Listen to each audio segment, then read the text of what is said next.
Hello, YouTubers, and welcome back to the Ohio Patriot Education Network YouTube channel and to another episode of The Grandstand. I am, as always, your host, AR, the Ohio Patriot.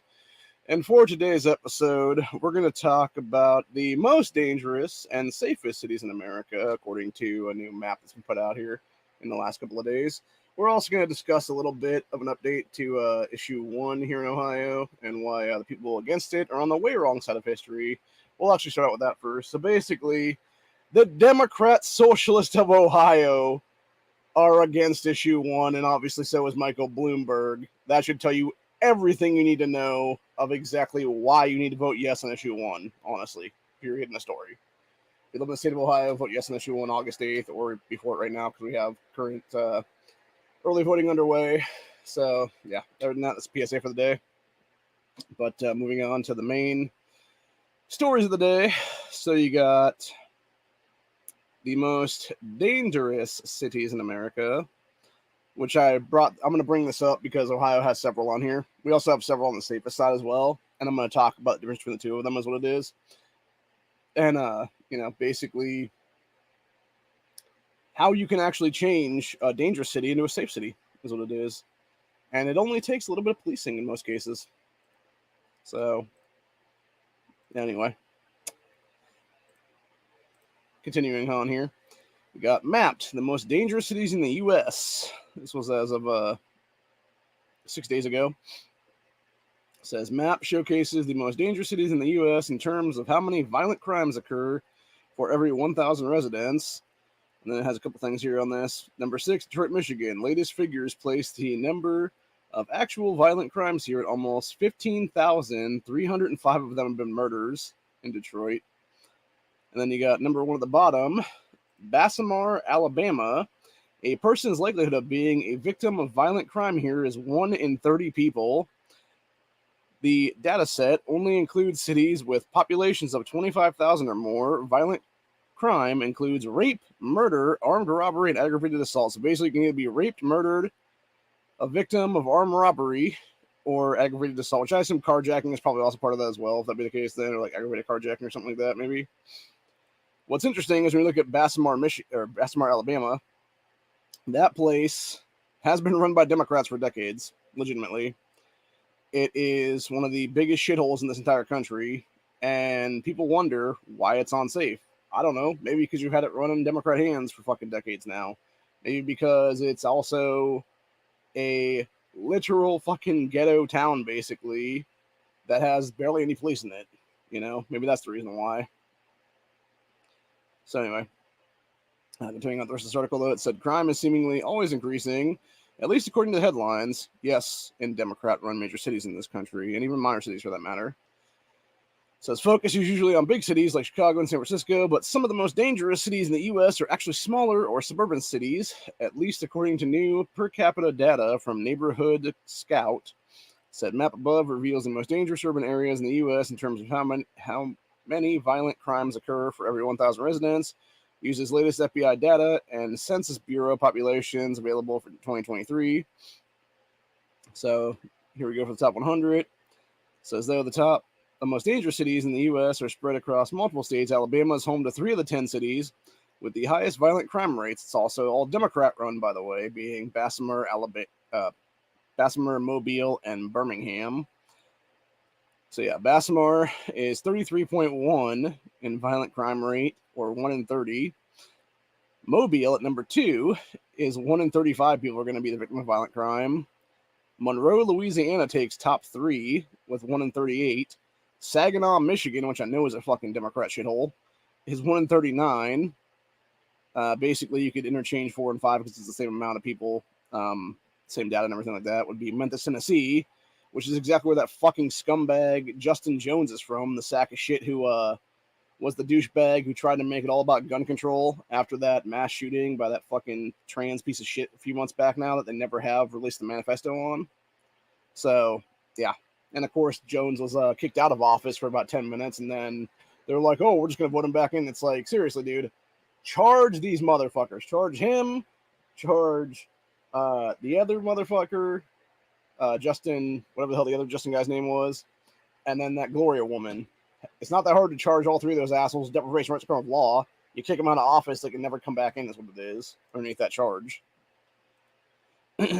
Anyway, number 6, Detroit, Michigan, with 1 in 43 being the victim of violent crime. Number 7, Birmingham, Alabama, at 1 in 49. Number 8, Pine Bluff, Arkansas, at 1 in 48.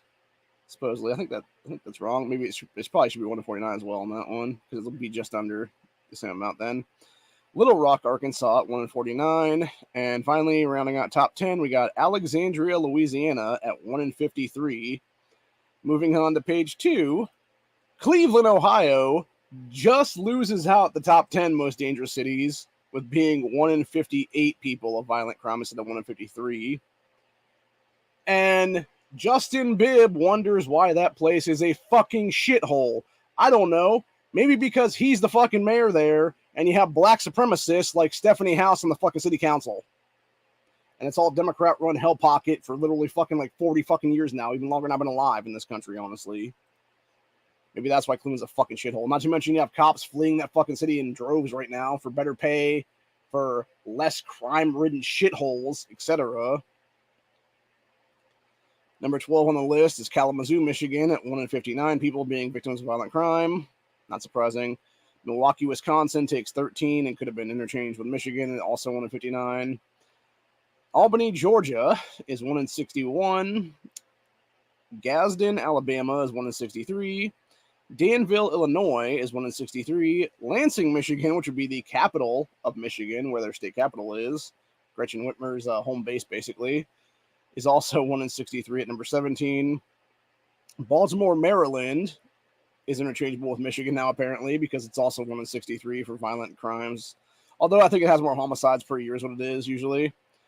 Number 19 is Springfield, Missouri at 1 in 64. Springfield, Missouri is also a giant leftist shithole, by the way.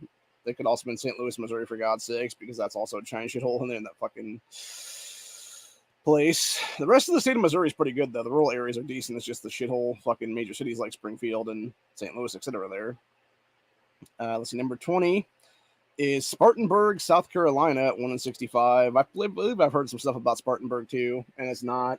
The population is very, let me go ahead and point this out right now. Population of all these major cities, or all these minor cities on this list, it's all very not white, and I'll leave it at that. So, anyway, it's also very poor for that matter.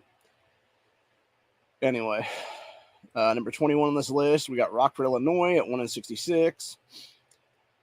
Number 22 is Wilmington, Delaware at 1 in 66. St. Louis, Missouri is 23 on the list at 1 in 66. I'm surprised that Springfield was higher than St. Louis, honestly.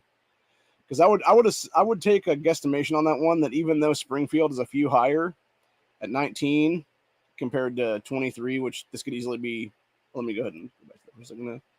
Yeah, that could have easily been 21, honestly, because it's interchangeable with the other two above it. So you could have easily had that be pretty much number 21 there. So it would have been like 2 above, really.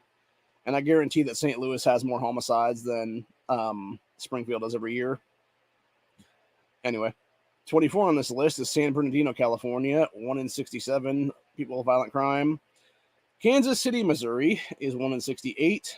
Canton, Ohio, aka about 10 minutes from where I live right now, is 1 in 68 people. And I can tell you first fucking hand on that one. Again, my entire life, that place has been run by Democrats. It has been run to the ground by Democrats.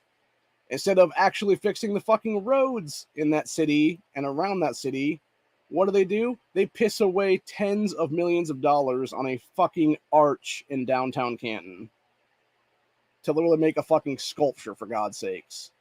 And you wonder why that place is not good. You wonder why that place has violent crime on it. You wonder why I've been carrying a gun into that fucking city for the past 3 years now. There's a reason for that, dude. Because literally back in 2020, I went down there to go get water with my mom one day, and it was like 12 hours before that, some dude had been shot on the fucking sidewalk right past where we drive. And it's not even like it's like a corner adjacent thing. It's like the main fucking strip there. Like it could be Main Street, basically. The guy was shot on the fucking corner of Main Street, basically, is what it was. And people wonder why I carry into that city in broad daylight, for God's sakes. It's like, yeah, dude, it's not that hard to figure out. I would, honestly, if I could be mayor of that city right now, unfortunately I can't be because stupid-ass fucking laws in the state and this country is what it is. That you have to actually be a resident of the city is what it is to go run for mayor and shit. But if I was mayor of that city, dude, so much fucking things would be changed so quickly. And I'll tell you right now, if I do become governor of the state in a few years, oh, buddy, Canton's going to be one of the first projects that gets done away with when it comes to the fucking crime-ridden hellhole that it is right now. And we're going to renovate that place to where it needs to be. It's going to be rust to restoration like crazy. Every building down there right now that could be a business is going to become a business by the time I'm fucking done being governor for the first term then. So, anyway. Number 27 on this list, that could be no change with Canton, is Chester, Pennsylvania at 1-68. Then we got good old Pete Buttigieg's old stomping grounds of South Bend, Indiana, where you are 1-69 chance of being a victim of violent crime, which is funny because we talked about this years ago with South Bend being, when he was mayor there, Mayor Pete was. The problem with South Bend is it's very like two-tone state, or not two-tone state. It's a very two-tone city. That being one side is very gentrified, very white, and in some cases very gay. And the other side is basically you have like a train track in the middle of town, and the other side is all this like black ghetto is what it is, which is where most of the violent crime comes from in that city. So, and of course, Pete never did anything about that when he was mayor there, because why would he? He doesn't give a fuck, dude. He lived on the gay white side is what it was. So, anyway. 29 on this list is Inkster, Michigan at 1-70. Number 30 is Albuquerque, New Mexico at 1-71. Number 31 is Chattanooga, Tennessee at 1-71. Terre Haute, Indiana is also 1-71. New Orleans, Louisiana is 1-72. Camden, New Jersey, which used to be one of the worst cities in America, is also 1-72. So this could be interchanged. 33, 34 could be either one of those. 35, East Point, Georgia at 1-73. I'm assuming that's probably some suburb of Atlanta. Probably some real ghetto shitholes, my guess, honestly, if I looked into it. 36, Minneapolis, Minnesota, aka Ilhan Omar's Somali fucking stomping grounds at 1-74. Imagine my shock, dude. Florence, South Carolina is 1-75 at 37. Eckhart, Indiana is 1-77 at 38. Pueblo, Colorado is 1-79. I think that might have been close to where Honda used to live when he was growing up as a kid. Number 40, Stockton, California is also 1-79. 41, Oakland, California at 1-79. 42, Flint, Michigan at 1-79.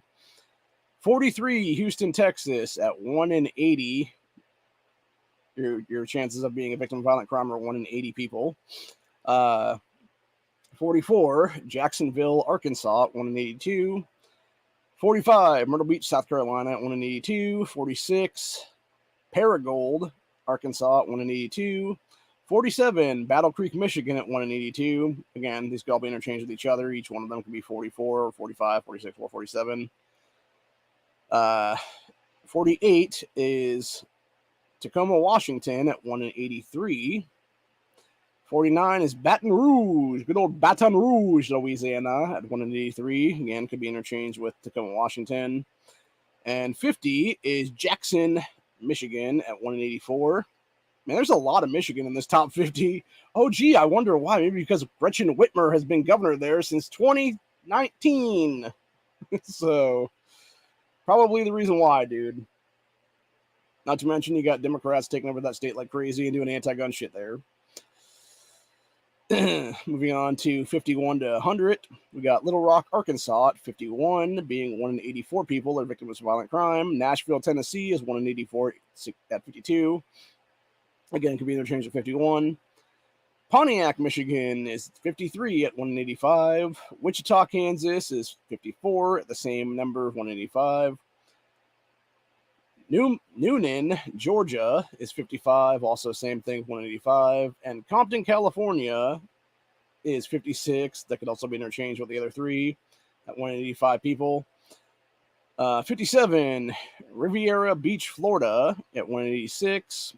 58, Winston-Salem, North Carolina at 187. I believe that is actually one of the major cities of the state, or at least like minor major, I guess is what I'd say on that one, where it may be like a Canton, Ohio kind of place. Like it's not like a Columbus, but it's like a Canton. Like it's a little bit smaller, but not just stuff being considered like a major city, basically. 59 is Anchorage, Alaska at 187. That actually makes sense because I know for a fact that's one like there's like two major areas in Alaska for like two major cities in that state, and one of them was Anchorage. And I know for a fact there's like a lot of crime there because there was a show that they did on A&E about 2 or 3 years ago now, where it was going around and talking about that town and stuff like that, and how there's like a lot of people that are either repeat criminals that they just let out every couple of years is what it is, or it's something where there's like a lot of sex offenders that for some reason show up in Alaska, maybe because it's like the place they can be that's not really around kids, I guess. I don't know. It's really weird. But anyway, number 60, Statesville, North Carolina, is 1 in 89 people to be a victim of violent crime. 61 is Fort Smith, Arkansas at 1 in 89. Number 62 is the leftist city of Springfield, Ohio at 1 in 90. 63, Palm Springs, Florida at 1 in 91. 64 is Beaumont, Texas at 1 in 91. 65 is East Chicago, Indiana at 1 in 91. 66 is Tulsa, Oklahoma, also at 1 in 91. So again, 63 to 66 can all be interchanged with each other for the who's on the list, where is what it is there. Number 67 is Lubbock, Texas at 1 in 92, which can be interchanged with 68 being Toledo, Ohio. Again, another Democrat shithole in this fucking state. And also has a whole bunch of representation that should not be part of that because it's all one fucking county. And it has like 4 or 5 people running in one county is what it is there. So, with the majority of them being Democrats for our state house. Number 69 is York, Pennsylvania, also at 1 in 92. And number 70 is Barstow, California, also at 192 again. You could have Lubbock, Texas, Toledo, Ohio, York, Pennsylvania, and Barstow, California all being interchanged with each other for who gets 67 to 70. 71, Farmington, New Mexico at 1 in 93. Number 72, good old Dayton, Ohio at 1 in 95. And I can tell you firsthand exactly why Dayton, Ohio is a fucking shithole. Number one reason, Nan Whaley was mayor there for fucking at least 4 years. I think she was actually there for like 8 years is what it was before she tried to run for governor last year and failed. Now it's run by a different Democrat who's still a fucking dumbass and is still running it into the ground. Same thing with city councils, etc. It's also very, very lacking of police presence because, of course, it was one of these dumbass cities in America that decided to defund the fucking cops in 2020, and now they wonder why they can't find cops in 2023 that want to join their fucking shithole forces is what it is, dude. It's not that hard to figure out, dude. Again, you create a problem and then think you're creating a solution to it later on, but in reality, you're just creating more problems is what it is, man. So, Democrat Party, ladies and gentlemen. Number 73 on this list, Bossier City, Louisiana at 1 in 95. Number 74, South Charleston, South Carolina at 1 in 95. So essentially Dayton, Bossier City, Louisiana, and North Charleston, South Carolina could also be interchanged at 72 to 74 there. 75, Aurora, Colorado, 1 in 98, which can be interchanged with Daytona Beach, Florida at 1 in 98. Number 77, South Salt Lake, Utah at 1 in 100. Number 78, Salt Lake City, Utah at 1 in 100. Interesting on that one that it's 2 different major cities in the city of Utah that both have the exact same crime rate, basically. Yeah, makes a lot of sense, actually. Again, when you look at these places, it's all Democrat-run hell pockets in this country. So, makes sense. Number 79, Billings, Montana, the major city in that state, at also 1 in 100, so that could be interchanged with either one of the Utah ones. And number 80 on the list, Washington, D.C., with 1 in 101 people being a victim of violent crime. That being said, you have a lot more murders and carjackings and shit in that city than you do in other cities, is what it is, dude. Number 81. You also can't carry a gun, by the way, in Washington, D.C. Number 81, Grand Rapids, Michigan, also at 1 in 101. Number 82, Louisville, Kentucky, at 1 in 102. Number 83, Fayetteville, North Carolina, at 1 in 103 people. Number 84, Huntsville, Alabama, at 1 in 103. Number 85, Denver, Colorado, at 1 in 103. Number 86, Goldsboro, North Carolina, at 1 in 103. Number 87, Holyoke, Massachusetts, at 1 in 103. Number 88, Wheeling, West Virginia, which is also a big-ass gaming place that has a big old casino at it, is also 1 in 103. Number 89, Vallejo, California, at 1 in 103. And number 90, Shreveport, Louisiana, at 1 in 103. So basically, anything from 83 to 90 can all be interchanged with each other for who's the worst in that one. Now, granted, they do some percentages of like violent crime from like 9.7 and 9.6 on this list, but even still, it's like fractions of a percent. And who's to say that 9.6 isn't like more homicides than the 9.7 is and stuff like that, honestly. So, anyway. Moving on to the final 10 of these top 100, we got Muskogee, Oklahoma at 1 in 103. Number 92 is Panama City, Florida at 1 in 104. Number 93 is Dover, Delaware at 1 in 105. Atlanta, Georgia is also 1 in 105 at 94. Jackson, Tennessee is 1 in 105. Texarkana, Arkansas, 1 in 105 at 96. Lake Worth Beach, Florida is 1 in 106 at 97. Chamberlain, Georgia, 1 in 106 at 98. 99 on the list is Springfield, Massachusetts at 1 in 106. And top 100 is Rocky Mount, North Carolina at 1 in 107 people are going to be the victim of violent crime. Fucking crazy, dude. Sad. Sad. Very sad is what it is, honestly. Moving on to the safest cities in America, according to this map here.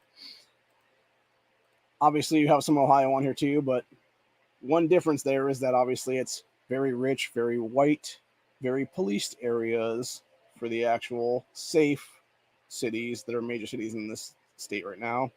Specifically, Allison Russo's Upper Arlington area, which is one of the richest, whitest neighborhoods in Ohio, is also has to have about $2 million just to even have a house in that fucking place. So, anyway. Yeah, so this map showcases the least dangerous cities in the U.S. in terms of how many violent and property crimes occur with every 1,000 residents.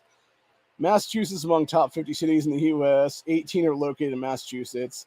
And let me guess, they're all heavily fucking policed areas as well on that one, even though it's an anti-gun fucking state now. So, anyway. And like I said, then you got Avon Lake up there, which is a Cleveland suburb, if I'm not mistaken. It's also, again, very rich, very white, very policed. So, anyway. So, mapping the safest cities in America. For a small town America, often conjures up images of white picket fences, well-trimmed lawns, and big houses. But how safe is modern suburbia in America? Some of the smallest places in the country can actually be among the most dangerous. Take, for example, Bessemer, Alabama, Democrat-run shithole, with a population of around 26,000 people and a violent crime rate of 33.1 per every 1,000 residents. So you are literally 1 in 30 people to be a victim of violent crime there in Bessemer, Alabama. So that said, there are many small cities that are true havens of families across the United States. Map showcases the safest cities in the U.S. using FBI data and Census Bureau populations compiled by 2023's Neighborhood Scout. Says top 100 safest cities in the U.S. 40% of the cities in the rankings are located in northwestern states, which are typically rated the safest based on FBI data. Here's a closer look at the full list. Number 1 on the list, Ridgefield, Connecticut. Chance of being a victim is 1 in 510 people. That's still a lot, though, man, honestly. Like, you seriously couldn't find a place that you're not going to be the victim of, like, anything without being, like, 950 or whatever, like 997 or something like that, dude. Like the highest you could get was 510. That is pathetic, dude. That is pathetic for any city over 25,000 people. That the highest safety you can get there is 1 in 510 people. Sad. Number 2 is Franklin, Massachusetts at 1 in 344 people. Number 3 is Lake in the Hills, Illinois. Sounds like a suburb area. 1 in 321. 4 is Marshfield, Massachusetts at 1 in 300. 5 is Arlington, Massachusetts at 1 in 292. 6 is Fulshire, Texas. I'm not even sure where that's at. 1 in 276. Number 7 is Zionville, Indiana at 1 in 275. Number 8 is Lexington, Massachusetts at 1 in 270. Number 9 is Messigo, Wisconsin at 1 in 265. And rounding out number 10 is Rexburg, Idaho at 1 in 253. Going to number 11, we got Independence, Kentucky at 1 in 253. Number 12, so that could basically be interchanged with 10 then. Number 12 is Oswego, Illinois at 1 in 238. Number 13 is Milton, Massachusetts at 1 in 233. Then we got Needham, Massachusetts at 1 in 233. I think that was the place where a mass shooting happened actually not long ago.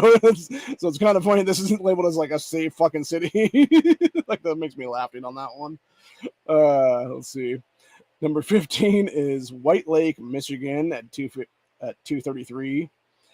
Number 16 is Avon Lake, Ohio at 1 in 232. Again, very rich, very white, very heavy police is what it is.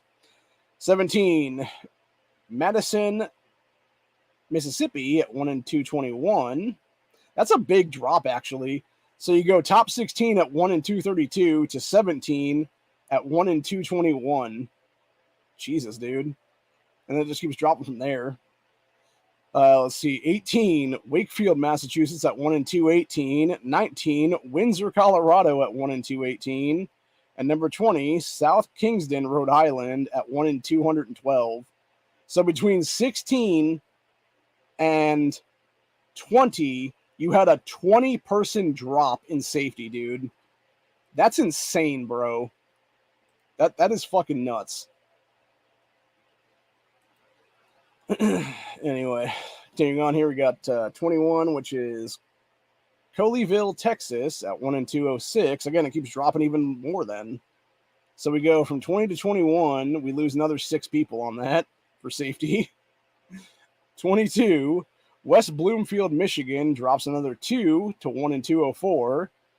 23, Johns Creek, Georgia drops another 2 people to 1 in 202. 24, Balleria, Massachusetts drops 7 more people to 1 in 195. Then we got 25, Mason, Ohio drops another 3 down to 192. I think I've been around Mason before. It's actually not a bad area.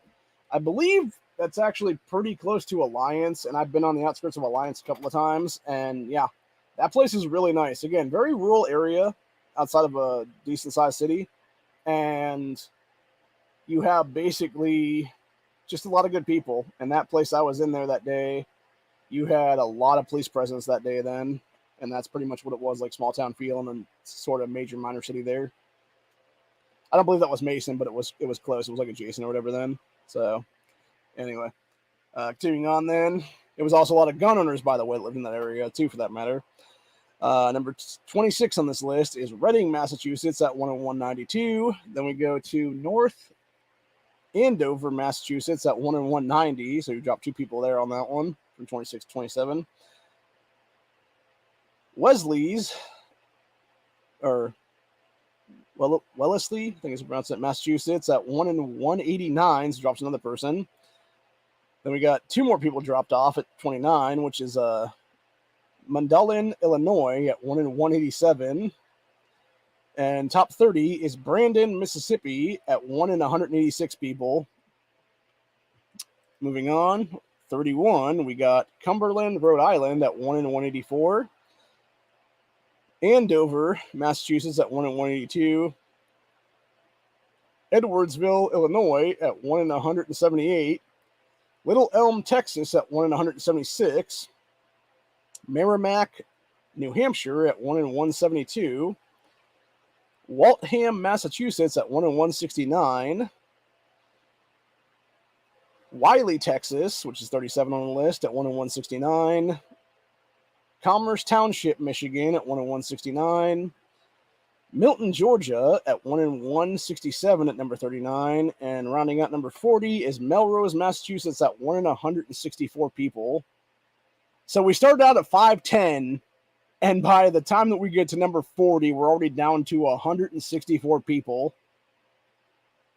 So you're going to be the victim of a violent crime if you're 1 in 164 in these places right now at 40 and below.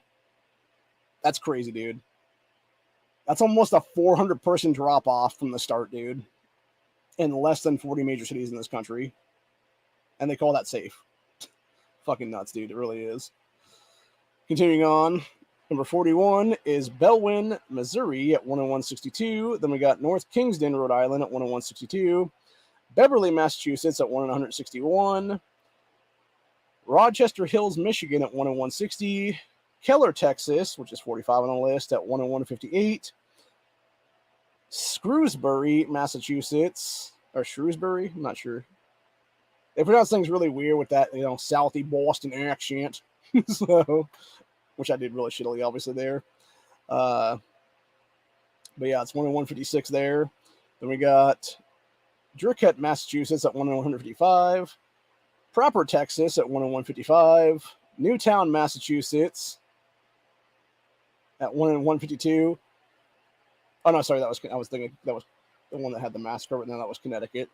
Let's see, and then we got, running out top 50 is Friendswood, Texas at 1 in 152 people.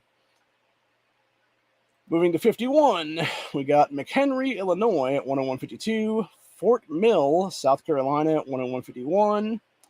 Dropping down -5 people at 53. You have Wallingford, Connecticut at 1 in 146. Dropping another 2 people is Caledonia, Wisconsin at 1 in 144. Then we got Belmont, Massachusetts, also at 144. DePerry, Wisconsin at 1 in 143. Flower Mound, Texas at 1 in 142. Easton, Massachusetts at 1 in 141. Highland Park, Illinois, which is where that massacre literally took place, a year or 2 ago. Claims to be 59 on this list at 1 in 141. Yeah, tell it to the people that all got shot and killed by that piece of shit trans motherfucker back then, dude. Who should have never had an actual ability to buy a gun in this country because he's already a fucking violent criminal. And they knew he was a violent criminal, and yet they still let him get a fucking Ford card there in that state to get the fucking guns, dude. Ridiculous. Same thing with Dayton, by the way. That kid could have been taken out with rape and kill list back then, back in 2012, and been arrested and been a permanent person back then, over a decade ago now. But yet they let him fucking off the hook with nothing. And then 7 years later, he goes and buys a gun and commits massacre then. Killing his own sister in the process, by the way. We'll talk about that in a couple weeks. Here's what it is for Dayton's 4th anniversary. By the way, that dude's sister was also transgender. She was living her life as a trans man. So I do want to point that out real quick. Form one number 60 on this list, which is Carmel, Indiana, at 1 in 138 people.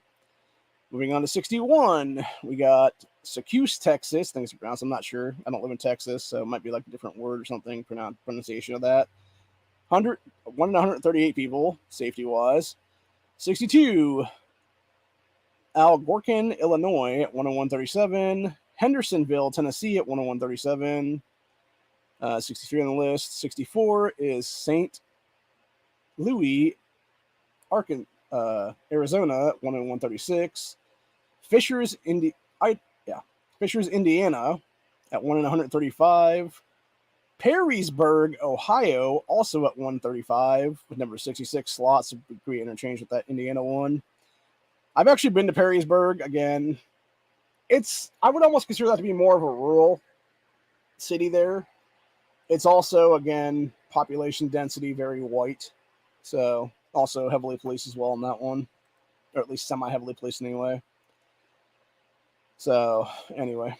Moving on, 67, we got Lake Stevens, Washington at 134. Cheshire, Connecticut at 134. Malford, Massachusetts at 132. And rounding out number 70 on the list is Saratoga Springs, Utah at 132 people. 71, Bella Vista, Arkansas at 1 and 132. 72, Princeton, New Jersey at 131. God, these keep getting lower and lower, dude. You can literally do basically, let's see, 1, 2, 3. The next three are all the same amount, which is 73 was Bluffton, South Carolina at 130. Novi, Michigan, same number. And Chelmsford, Massachusetts, also at 130 for 73 to 75. 76, 77, 78 are all the same number too. So we got Amherst, Massachusetts at 129. Rosemont, Minnesota at the same number. And Gloucester, Massachusetts, also at 129. Number 79, Syracuse, Utah at 127. And rounding out the top 80 is Muskogee, Iowa at 126. I know a lot of guys say Iowa's a myth. I don't believe that. I believe it actually is a real place. So, anyway. Let's see. Number 81 to 90, we got McQueek, I think you pronounce it, Wisconsin at 1 and 126 people are going to be the victim of violent crime. Again, getting lower and lower on this list. Westford, Indiana, also at 126. Spring Hill, Tennessee at 126.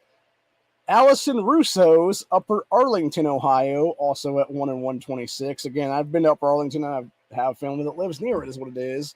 And I can tell you right now, dude, every 5 to 10 minutes, you have at least one patrol car rolling through the streets of that fucking little area there, where that place is located, to keep police presence going.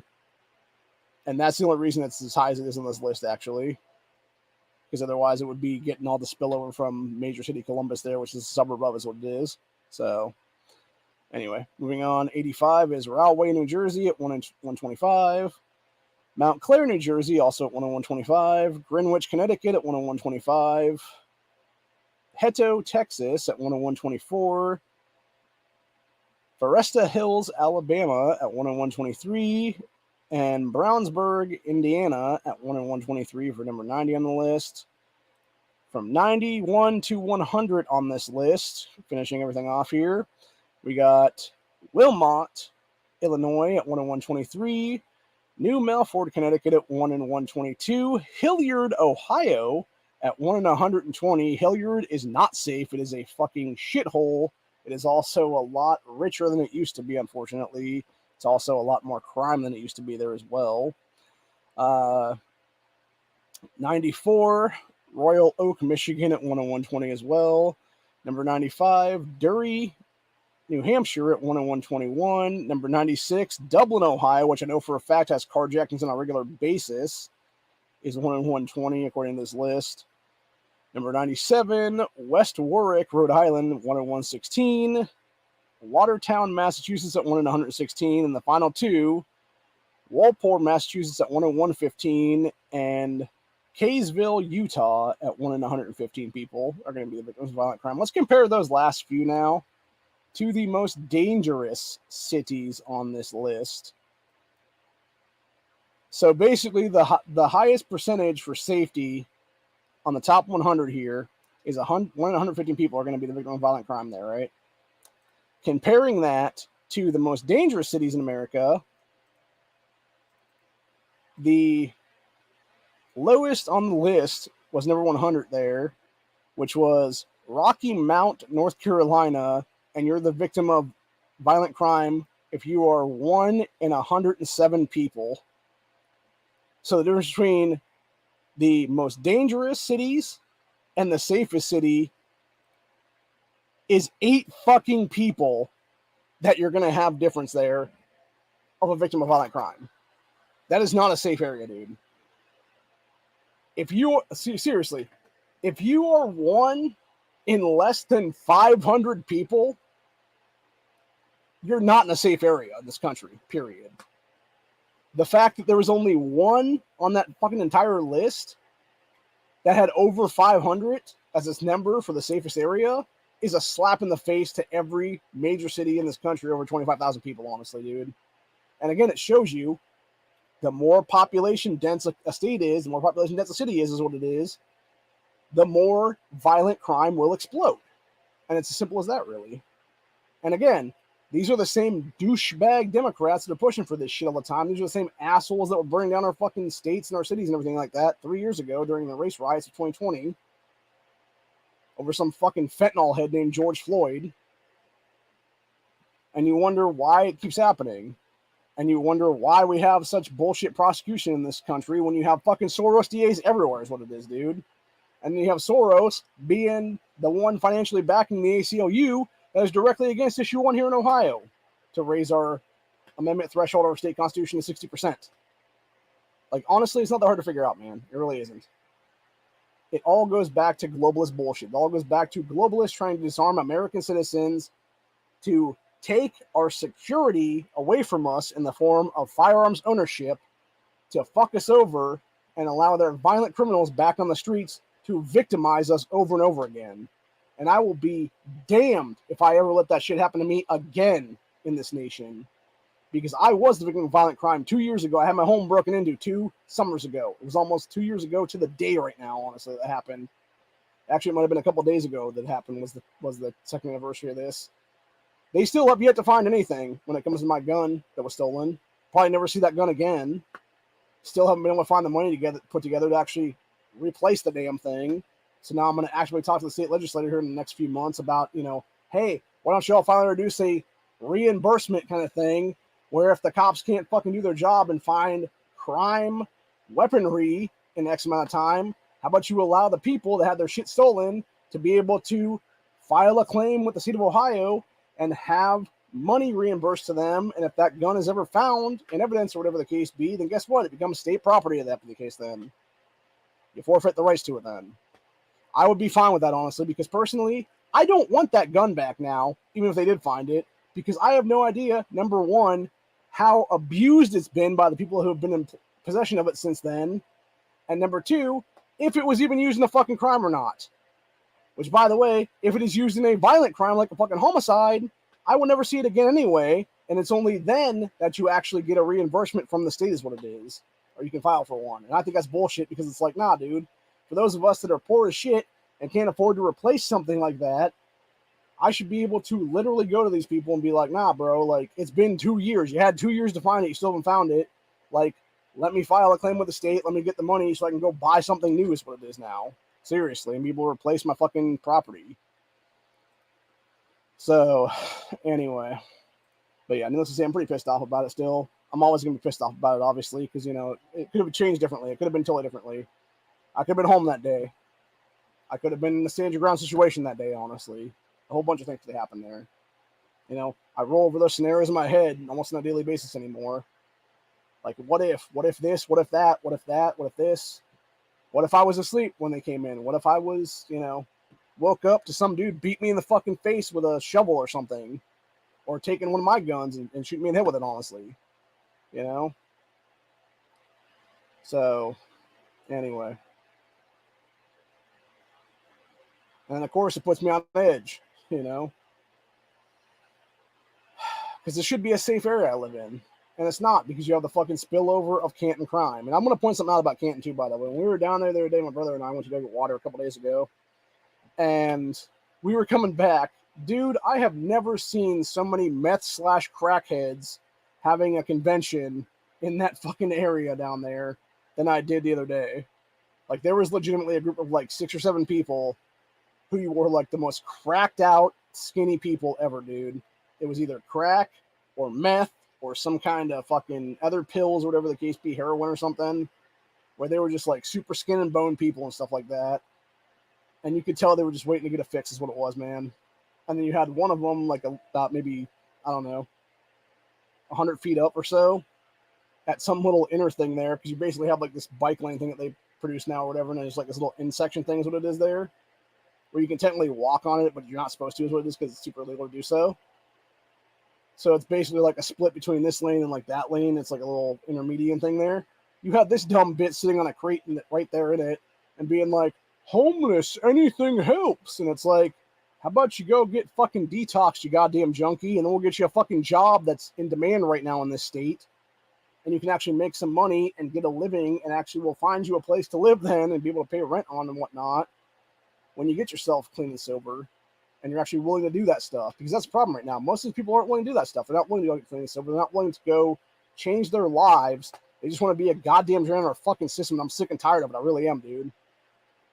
And honestly, like, those are the people that should just be fucking just, no, any kind of assistance they're getting, toss them the fuck off of it. Let them sink or swim, dude. Be like, nope, sorry. You get one final shot. We'll give you a detox. If you refuse the detox, then go fuck yourself. Get the fuck out. And if they become a burden on society, if they become a blight on society, if they become a criminal element of society, then we arrest and we put them away where they belong is what it is, dude. And maybe that is where they finally get detoxed out is what it is in the prison system then. So, anyway, that's about it for today. I'll be back again, probably not until Thursday, though. I only got a couple hours left on this account, and I kind of want to save that for Buckshot Thursday and Freedom Friday. If nothing else, maybe I will just burn them through them if that be the case then, the next couple days or something, and then I'll just flip to another account. Then it has 20 hours left on it for the next couple weeks or whatever then. But, yeah. Other than that, we'll be back at some point. I don't know if I'll do a Grandstand next couple days or not, or if we'll just wait until Thursday and do Buckshot Thursday again. I'm going to do that again as a panel discussion. Most likely we'll have Corey back on again. If nothing else, if he's not available or whatever the case be, I'm still going to do it by myself, obviously. And what it's going to turn into for Buckshot Thursday from now on will basically be probably bearing arms stories of the day, of various 2A stuff is what it'll be then. And probably this week, I'm thinking, because I know that it's supposed to be today and tomorrow, the state of Massachusetts is fucking people's gun rights all the way across the thing is what it is, to where they're doing like Democrat backdoor meetings and stuff like that and basically trying to push through the most anti-gun gun control ever. That is a direct response to the Bruin decision, and honestly, you should see every single one of these people put to death. I'm going to say it like it is, dude. Every single one of them should be doing death penalty right now for them doing this shit, for deprivation of rights under color of law, because they are actively trying to destroy gun ownership in the state of Massachusetts, which is fucking ridiculous. When you look at Massachusetts or Connecticut or any of those original 13 colony states is what it is. It's a slap in the fucking face to the founding fathers of this country who fought and died to make this fucking nation a living place for the rest of us, who fought and died to produce a constitution to give us the freedoms to be able to rebel against tyranny if it so comes to pass. And it fucking pisses me off to see this shit going on every single day of my life right now, whether it be in Massachusetts, whether it be here in Ohio, whether it be in Colorado, New York, Tennessee, Kentucky, all these fucking places, dude, across this country. When you have all these douchebags try to use massacres that they create themselves and fucking false flag attacks and shit like that to then try to shove through a bunch of federal gun control. No, you should be in a fucking federal prison cell right now awaiting the death penalty for number one, crimes against humanity, number two, deprivation of rights of law is what it is, dude. So anyway, that's all we just said about the end of the day. We are definitely heading towards balkanization in this country. We're definitely heading towards a second American Civil War in this country at some point in the next year. Don't know when it's going to be, but I'm pretty sure it's going to be within the next 12 months. There's definitely going to be a fracturing of this nation before the 2024 election cycle. If we even make it to 2024 election, that is. So either way, I would say buckle up, strap in, get your shit together. If you're not prepared, you're probably not going to survive.